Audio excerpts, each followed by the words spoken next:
Bonjour à tous et bienvenue dans cette nouvelle vidéo, j'espère que vous allez tous bien.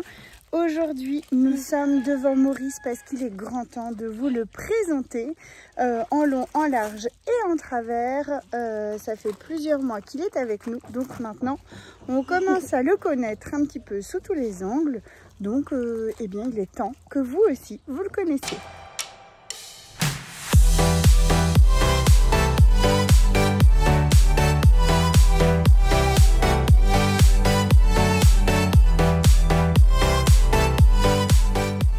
Alors Maurice, c'est un camping-car qui a 30 ans, tout pile 30 ans, qui a 15 000 km et qu'on a acheté donc il y a quelques mois. Alors pourquoi un vieux coucou et pourquoi un camping-car? Le vieux coucou, c'est simplement qu'on n'avait pas un budget à rallonge. On est toujours parti en camping, on est parti en caravane, on est parti en tente et le fait de rester un petit peu sédentaire sur place, c'est quelque chose qui nous ennuyait un petit peu. Du coup pendant nos vacances on prenait beaucoup la voiture pour visiter un tas de choses, mais bon ça nous convenait plutôt comme ça. On avait acheté une grande tente, les tentes gonflables là, elle est vraiment immense notre tente, hein. Je crois qu'elle fait 40 mètres carrés, un truc comme ça. Donc ça fait quand même une belle tente de compète. Et on était vraiment bien dans notre tente, mais on était tous les deux salariés et donc c'était vachement facile de poser des congés parce qu'il suffisait de regarder le planning, de se mettre d'accord avec les collègues et ça c'était pas facile, non c'est faux. Et du coup ça nous permettait de réserver vachement en avance nos vacances, presque une année en avance, et donc du coup on pouvait choisir les campings, les lieux qu'on voulait, etc. Sauf que voilà, aujourd'hui c'est l'élevage, aujourd'hui je travaille de la maison, mais le gros inconvénient avec les chiens, c'est qu'on ne peut pas partir quand on veut. Et on ne peut pas savoir quand on va partir. Parce que il suffit qu'il y ait des mises bas, il suffit qu'il y ait des naissances, il suffit que la personne qui s'occupe de nos animaux soit elle aussi en vacances. Donc en fait, ce qu'on doit faire, c'est se caler sur elle et ensuite partir. Et donc, quand on a tout ça de caler, se caler sur elle, se caler sur nos chiens, généralement, on sait quand on va pouvoir partir à peu près 1 ou 2 mois en avance. Et donc, réserver un camping ou un Airbnb ou tout ce qu'on veut 1 ou 2 mois en avance, il reste ce que les gens n'ont pas voulu. Donc, soit c'était pas terrible, soit c'était cher, soit c'était dans un endroit pas exceptionnel, enfin exceptionnel. Pas comme on aime, et donc du coup ça fait une petite année que je dis à Aurélien que vraiment ce serait vraiment un bon investissement le camping-car, parce que ça nous permettrait de partir quand on est disponible et pas quand on a fixé nos vacances. Perle nous montre Toupie. Et donc c'est pour ça qu'à force de négociations, d'arguments et de persuasion, nous avons investi dans Maurice. Les prix des camping-cars sont quand même très très chers. Nous, on n'avait pas un budget illimité. Trouver un vieux véhicule qui est propre ou un véhicule plus récent mais avec beaucoup de travaux, du coup on a préféré prendre un plus vieux véhicule. On n'a pas voulu investir non plus davantage, d'une parce qu'on n'avait pas les sous, de deux on ne voulait pas avoir recours à une forme d'emprunt ou quoi que ce soit, et de trois on ne savait pas forcément si le camping-car allait nous plaire. Parce qu'encore une fois c'est notre premier, donc on ne voulait pas investir vraiment beaucoup d'argent, et on voulait se dire que le véhicule qu'on achetait on pourrait le vendre à peu près au même prix qu'on l'avait acheté pour être sûr de ne pas perdre trop de sous si jamais on n'en voulait pas, ou si on en voulait mais que finalement on voulait changer parce que voilà, pour telle ou telle raison. Donc voilà, bref, c'est pour ça qu'on est parti dans un camping-car et de ce budget là. Donc Maurice, on a été le chercher dans la Somme, ça nous a fait je crois 3h30 ou 4h de route. C'était pas à côté, et ça a été vraiment une longue journée, mais bon, on n'est pas là pour me voir moi, mais pour voir Maurice. Alors la partie devant, c'est tout vintage, hein, bien sûr. Donc c'est propre, c'est poussiéreux parce que j'ai pas refait un petit tour, mais je veux dire, il n'y a rien à dire, il n'y a rien qui est abîmé. Les sièges sont plutôt confortables. Voilà, après, il n'est pas tout jeune, hein. mais il est super fonctionnel et ça va plutôt pas mal. Là, on a donc toute la batterie des câbles parce que quand on est en bivouac, on n'est pas branché sur du 220 volts, on est branché sur du 12 volts. Donc, c'est les prises comme ça. Donc, on a tout un tas de petits câbles pour pouvoir avoir de l'électricité, même quand on n'est pas dans un point ancré. Voilà. Au revoir, mademoiselle. Allez, on va passer derrière. Je vous fais peut-être un petit tour d'horizon comme ça. Moi, je sais pas si c'est très intéressant pour vous.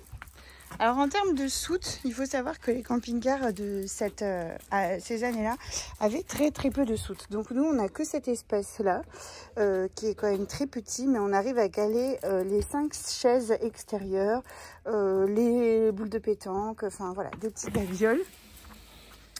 Et on a racheté ce coffre-là par la suite pour stocker la table, c'est fermé, la table de dehors, pour stocker pas mal de choses parce que mine de rien, on est 5 là, donc il faut un petit peu de place. Voilà, ici c'est les soutes pour les bouteilles de gaz. Il y avait 2 bouteilles de gaz. On en a retiré une, ce qui nous a permis de faire une petite place pour mettre notre petit barbecue de camping, un petit barbecue au gaz. Alors une bouteille de gaz, alors c'est bien d'en avoir 2, mais vraiment une bouteille de gaz. Moi j'ai le souvenir que quand on était au gaz dans la maison, ça nous faisait hyper longtemps. Et puis si on tombe en panne de bouteille, on se débrouillera pour manger ou se laver ou aller en rechercher une. Voilà, sur le moment où on est. Dans les autres petits points techniques, ici c'est pour le remplir d'eau. Et là c'est pour donc le brancher au 220. Ça c'est les sorties de gaz. Donc, je le remettrai après, c'est pas grave. Willy, le diesel. Alors c'est pas un moteur très puissant, hein, on va pas bien vite avec Maurice, mais le principal c'est pas d'aller vite, c'est d'aller loin. Ici donc on a un store qui est super fonctionnel.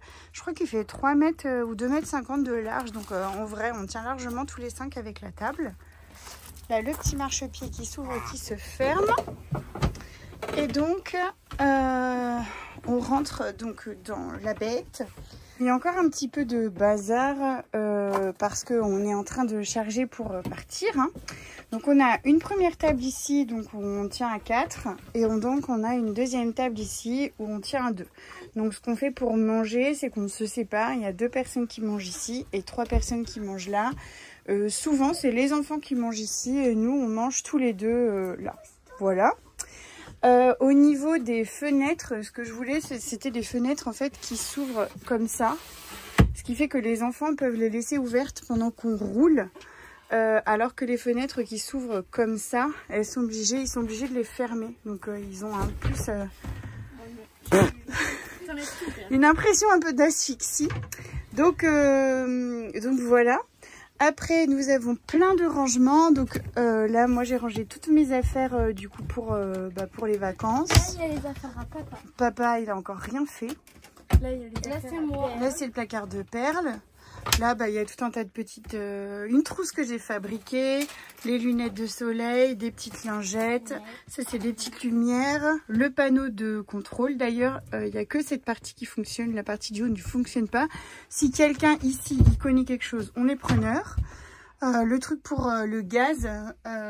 Ici, donc, on a les affaires d'Eden. Les affaires d'Eden. Des jeux de société, coloriage, cahier, voilà. Je tiens un petit cahier de bord avec tout ce qu'on fait. Et ici, c'est les affaires de Rose. Voilà. La soute que je vous montrais dehors, c'est là-dessous. Donc voilà, on peut y accéder de l'intérieur. Il y a un autre coffre ici où on range tout le linge sale, en fait, quand on part. Là, ici, c'est la réserve d'eau. Donc, il y a une cuve de 150 litres d'eau. Et en face, c'est un autre coffre où, pour l'instant, il est un peu vide. Mais on va y ranger les bouteilles, le lait, le jus de fruits, la canne à pêche d'Eden, les sacs de randonnée. Enfin, voilà, des petites choses comme ça. Ici, on a encore des vêtements, notre couette. Et dans cette partie-là, on a la salle d'eau. Voilà, donc petite salle d'eau avec un caillebotis qu'on a remis en place ensuite, des toilettes, de quoi se brosser les dents, un petit placard ici avec la pharmacie, le gel douche, etc. Voilà. Ensuite, pour la partie, là on retourne en fait dans le truc de pilotage là. Et là du coup il y a la partie cuisine, donc on a 2 feux.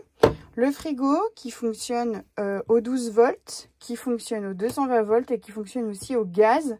Donc en fait quand on roule on le met sur du 12 volts, quand on s'arrête et qu'on se branche on le met sur le 220 et quand on se branche pas on est sur le gaz. Nous on tourne quasiment que sur le gaz et sur le 12 volts. Ici le petit bazar pour les couverts et là tout ce qui est casserole, voilà. Là c'est le garde-manger. Comme ça, quand on a faim la nuit, c'est pratique. Ouais, c'est un peu vide parce que j'ai pas fait les courses pour le départ encore. Mais voilà, donc voilà pour la partie jour, si je puis dire. Non, Rose, arrête de bouffer n'importe quoi. Oh! Donc on a 2 petits lanterneaux ici qui s'ouvrent. Donc ça fait un petit peu d'air parce que là-haut, on étouffe quand même un peu parfois. Et il y a des moustiquaires sur absolument toutes les fenêtres, donc ce qui permet de ne pas se faire manger lorsque on est dedans. Au niveau de la partie nuit, donc jusqu'à aujourd'hui, Aurélien et moi dormions là-haut.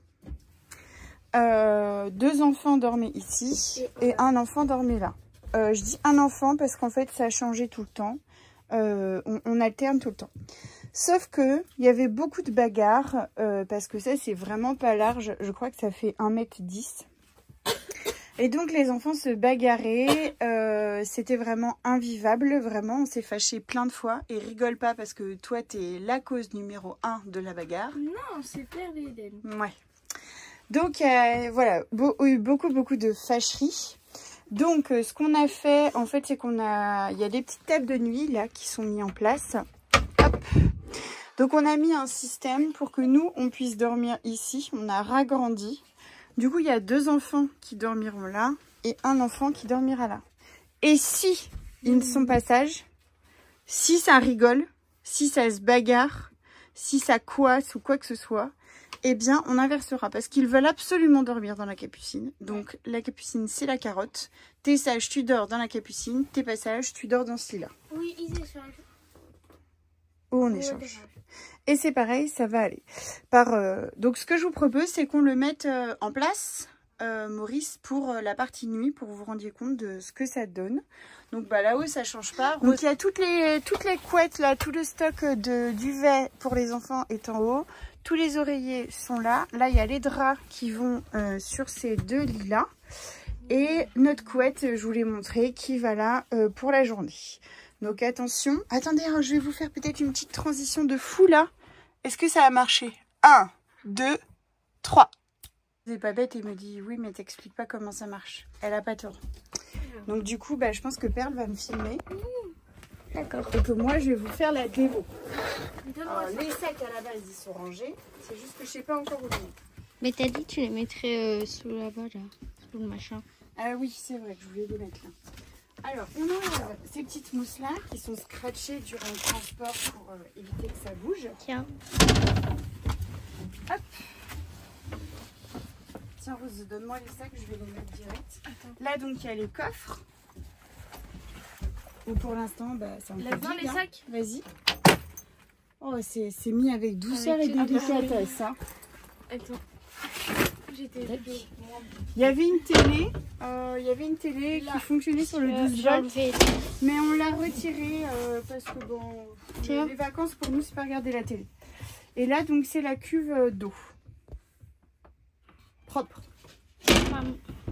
Et donc on va baisser ça, on l'enlève de là et on la pose juste ici. Voilà, et donc à la base, il suffisait juste de mettre les mousses comme ça et ça faisait le lit. Mais comme vous l'avez compris, c'est l'objet de toutes les disputes. Donc, en fait, on se sert des petites tables de nuit qui étaient à la base prévues. C'est la première fois que je le remonte depuis qu'on a fait ça. Alors, je suis pas encore méga au point. Hop. Après, il faut les mouches. On a mis une petite planche là qu'on a récupérée de je ne sais plus quoi où. Qu'on vient en fait mettre par-dessus. C'est comme ça ou c'est pas comme ça? Si. Bah oui, mais ça bouge. Papa, ça bougeait pas quand il l'a fait. Je crois que c'est comme ça. Bon, je sais plus. Oh, maman, Ouais. tu mets ça par-dessus et tu mets les tables. Non, non, non, c'était comme ça. Et après, on vient donc du coup mettre les mousses les unes après les autres. Tac. Et tac. Et voilà. Du coup, il manque. Faut prendre Les les. mousses. Donc ça, c'est un matelas qu'on avait des enfants. Et donc, Ah oui, c'était dans pour allonger le lit. voilà. Il y a un truc qui se met en place là-dessus. Et de une. Bah voilà, Rose, elle est... J'ai trouvé ça. Ça ne suffit pas. Non, mais moi, quand vous l'avez monté, j'étais pas là. Et de deux.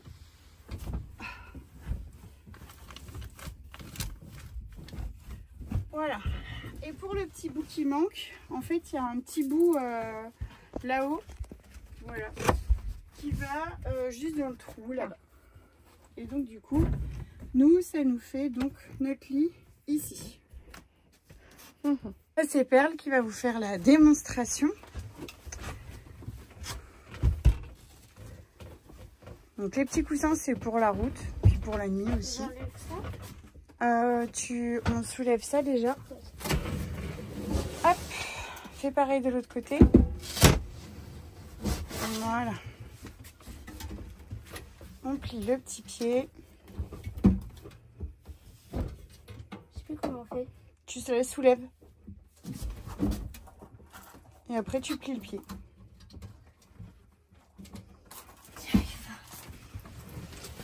Il est dur à soulever lui. Ouais, j'ai lâché. Hein. C'est bon? C'est bon. Faut le soulever. Oui. Voilà. Et là, il va. Il se glisse juste comme ça. Ouais. Ok, parfait. Et même principe, après, on vient juste mettre les mousses. Au milieu. Ouais. Après, il y a elle. Bon, attends, t'as oublié celle-là, mais c'est pas grave. Non, je crois que c'est comme ça.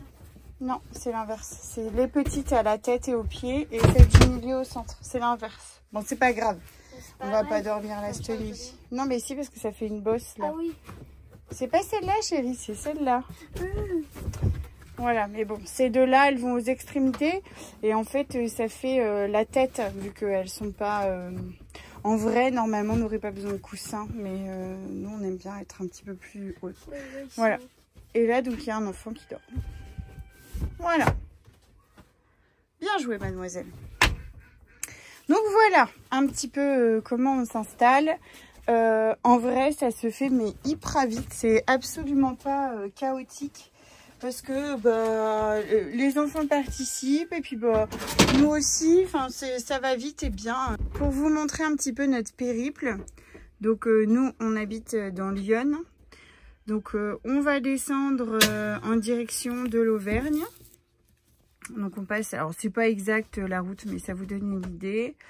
Donc on va visiter le volcan, on va aller au lac Pavin, on va voir le château de Murol, on descend puis en Velay, au Benas, on passe 4 jours à ce camping-lac, des toboggans, un parc aquatique de fou, les enfants adorent ça. Et puis après on remonte, on repasse par le lac de Bourget, du Bourget, lac d'Annecy, Clairvaux-les-Lacs. Et après on rentre à la maison. Donc ça représente à peu près 1500 km. et 19 h en une traite en voiture.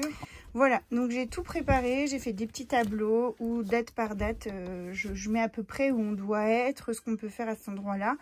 Mais en vrai, si on voit d'autres choses à faire et si on veut s'arrêter plus longtemps ou partir plus vite. T'as tout rangé? Parfait, mademoiselle. Oui, j'ai lavé les tapis, mais je les mettrai au dernier moment. Donc, eh ben, on n'a plus qu'à finir de charger parce qu'il reste 2-3 babioles. Et après, on pourra décoller dès que ce sera l'heure de partir. Voilà, j'espère que cette visite de Maurice vous a plu. Si c'est le cas, n'oubliez pas de nous commenter, de nous dire ce que vous en pensez. Si vous êtes vous, camping-cariste, des petites astuces que vous avez, franchement, ce sera toujours vraiment bon à prendre. Donc voilà. Et puis le fait d'avoir un camping-car, c'est vrai que je ne l'ai pas précisé au début, mais vous voyez, quand on a été à la séance de confirmation, et plutôt que de faire le trajet dans la journée, ça permet de passer des petits moments off comme ça. Ça fait partie de l'élevage, ça fait partie du travail de faire des séances de confirmation. Mais du coup, on a joint l'utile à l'agréable et donc on s'est posé pour une nuit, une journée. C'était vraiment chouette. Et ça, sans Maurice, on n'aurait pas pu le faire, hein, sans doute aucun. Voilà. Donc, écoutez, si vous avez apprécié cette vidéo, n'oubliez pas le petit pouce bleu, n'oubliez pas le commentaire. Comment vous partez en vacances? Est-ce que vous partez en camping? Est-ce que vous partez dans les hôtels? Est-ce que vous partez à l'étranger? Voilà, qu'est-ce que ce serait quelles sont vos vacances? Moi, mes vacances que j'aimerais vraiment faire l'année prochaine, j'aimerais beaucoup faire ça, mais je ne sais pas si ça va être faisable ou pas. Ce serait de visiter l'Italie. Quand j'étais au collège, je devais faire la visite de Rome parce que j'ai fait du latin et ça s'est pas fait, j'ai pas pu y aller. Donc toutes mes copines sont parties et pas moi. Et j'avoue que c'est toujours resté dans ma tête et j'aimerais vraiment visiter l'Italie. Alors j'ai regardé, si on part de la maison, qu'on fait vraiment toute la boucle dans la botte, etc. Ça fait exactement 3800 km. Alors, là, on ne peut en faire combien? 1500, donc c'est plus de double. Alors, à la fois, je trouve beaucoup et pas tant que ça. Ça fait beaucoup à visiter je sais pas, 3 semaines. Je trouve que ça fait beaucoup. Mais en vrai, on peut très bien se dire qu'on coupe l'Italie en deux et puis qu'on voit certaines choses et pas d'autres. Voilà, les lieux les plus emblématiques. Et c'est quelque chose que j'aimerais vraiment, vraiment beaucoup faire. Je pense que j'ai décidé une bonne partie de la famille. C'est Aurélien qui freine un peu plus parce qu'il a peur de partir avec un aussi vieux véhicule à l'étranger. Loin, en fait c'est pas forcément à l'étranger mais c'est loin de la maison. Là vous voyez, on reste dans un secteur quand même qui est pas trop loin. Peu importe où on n'est pas trop loin de la maison. J'aimerais aussi, j'adore l'Atlantique et j'aurais aimé refaire, partir de Bretagne et descendre peut-être jusqu'à Bordeaux par exemple, la côte atlantique. Enfin bref, voilà, c'est des projets de voyage. Là on fait plutôt montagne, plutôt montagne. Moi j'avoue que c'est pas la montagne, j'aime bien, mais partir en vacances en montagne alors que je pourrais être les pieds dans le sable au bord de l'eau, je préférerais, mais on a voté. Et sur 5, j'étais la seule à vouloir aller à l'océan et tous les autres voulaient aller en montagne. Donc je me suis inclinée. Mais l'année prochaine, c'est moi qui décide. Vraiment, c'est moi qui décide. Et l'année prochaine, ce sera soit côte atlantique, soit Italie. Il y a de grandes chances. Bon, je ne sais pas combien de temps aura duré cette vidéo. Donc je vais arrêter de bavasser. Et puis écoutez, je vous fais plein de bisous. Je vous embrasse bien fort. Tu vas te coucher? Quoi? Tu vas te coucher? Non. Non? Au revoir, Père. Au revoir. Je vous embrasse bien fort. Prenez soin de vous, de vos proches et de vos poilus. Allez, des bisous. Et de vos camping-cars. Ah ouais, et de vos camping-cars. Allez, des bisous.